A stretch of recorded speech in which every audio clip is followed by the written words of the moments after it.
أنعم بغراس الأخلاق مدرسة صاغت أخلاقي تطبيق النور بجنتها في كتاب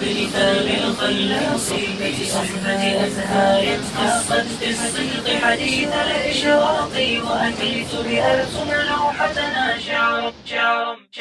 أنعم بغراس الأخلاق مدرسة صاغت أخلاقي قد ذقت النور بجنتها في حفظ كتاب الخلاق في صحبة أزهار فاقت في الصدق حديث الإشراق وأتيت لأرسم لوحتنا شعرا بمداد الأشواق أنعم بغراس الأخلاق مدرسة صاغت أخلاقي قد ذقت النور بجنتها في حفظ كتاب الخلاق في صحبة أزهار فاقت في الصدق حديث الإشراق وأتيت لأرسم لوحتنا شعرا بمداد الأشواق فأثير براءتها سحر أمثال رزينة أخلاقي وجنى تسبيك ثقافتها تأتيك النبع الرقراقي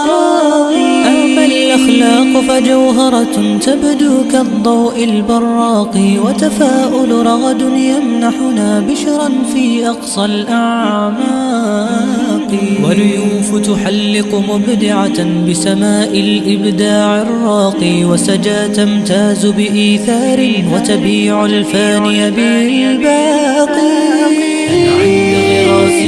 الأخلاق مدرسة صاغت أخلاقي قد ذقت النور بجنتها في حفظ كتاب الخلاق في صحبة أزهار فاقت في الصدق حديث الإشراق وأتيت لأرسم لوحتنا شعرا بمداد الأشواق ومشاعل خلق جذاب وتحيط القلب بميثاقي لينا بالذوق تعاملها حازت إرضاء الأذواق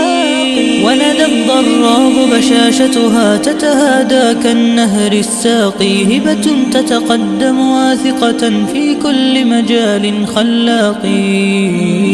وطموح الغادة ميزها فاقت بالعزم السباق هند بالعقل تميزها ترقى بالفكر الدفاق